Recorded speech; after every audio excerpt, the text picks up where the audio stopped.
The government is urging New Zealanders in Iran to leave immediately as tensions in the Middle East rapidly escalate. Flights are being diverted, airports are closed, and transit hubs like Dubai and Doha are facing major disruption. One News reporter Louise Tanuth is at Auckland Airport this morning. Morena, Louise, what's the situation there?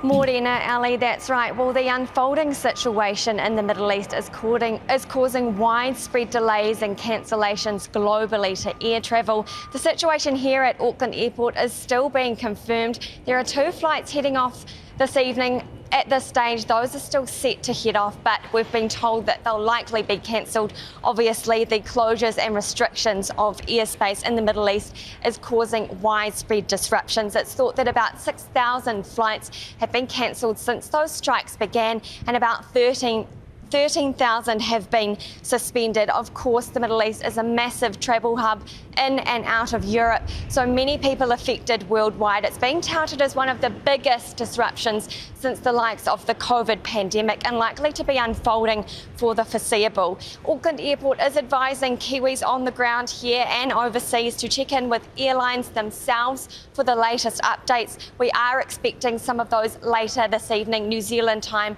from Emirates and also Qatar Airways in regards to flights heading off from Auckland Airport.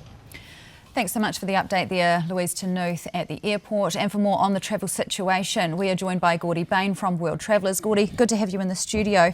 What are we seeing in terms of immediate travel disruption right now? Yeah, well, look, for many and thousands of Kiwis travelling up to Europe, as of the weekend, Dubai and the Middle East just became a really important piece of the puzzle. Yeah. And so obviously with disruptions, we're seeing immediate disruptions from people that are on location and travelling on holiday at the moment, and also that are here flying out of New Zealand over the next couple of days. But I think for us, we've been in contact with all of the key airlines, which is Emirates, Qatar, Etihad, who have applied all of their disruption policies, which have been really, really positive for people to be able to make changes, apply refunds, or also look at other airlines for alternative travel arrangements as well. I mean, Dubai is such a major transit hub, isn't it, for so many airlines? This will be impacting, you would imagine, tens of thousands of more people, wouldn't it? Even more, Ali.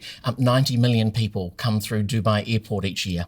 Right. So if you work that out on sort of, a number of what would have happened yesterday, and also the disruption and the delays to come this week, I think, and certainly from our point of view, having a travel agent and someone to actually take out that complexity and absorb that complexity and then be able to deliver some really clear plans for people, not only just with airlines, but with people's hotel arrangements, people's cruise lines, a whole range of other travel arrangements that, your travel agent will jump in and help and look after. So are airlines basically trying to reroute through other airports at the moment? What are they doing for the most part? The Middle East carriers know everything is suspended, all operations are. We will find out more information today, which is wonderful, from what will be happening in terms of opening up that airspace. And what we're really encouraging Kiwis at the moment, whether you're abroad or about to travel in the next sort of couple of weeks, is remain calm. We do have close relationships with all the airlines, and we are making sure that all of our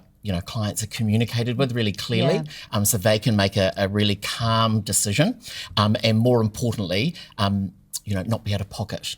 Yes, well, of course. I mean, it's thousands of dollars for an international ticket, isn't it? So what is the advice for people who even have plans to travel that uses Dubai Airport over the next few days? Should they get immediately in touch with the airline? If they've booked with the airline, yes. If you've booked with your travel agent, then contact your travel agent. They will have and do have access to wonderful systems that are able to book other airlines. At the moment, if you were travelling on Emirates or Qatar or Etihad, that you would not be able to travel. And that's where we're really looking to airlines like Singapore Airlines, who you'd be able to fly out of Auckland or Christchurch, travel up to Singapore and then travel straight into Europe. And I guess, Ali, from our point of view, that's what we're trying to reiterate to Kiwis at the moment, is that this isn't a global travel pause, it's a disruption in the Middle East, and we're really encouraging people to look at alternative arrangements, and obviously, as I said, having a travel agent is critical to taking away that complexity for Kiwi travellers. All right. Well, thanks so much for the very practical advice, Gordy Bayne from World Travellers. Thanks for coming in today. Thank you.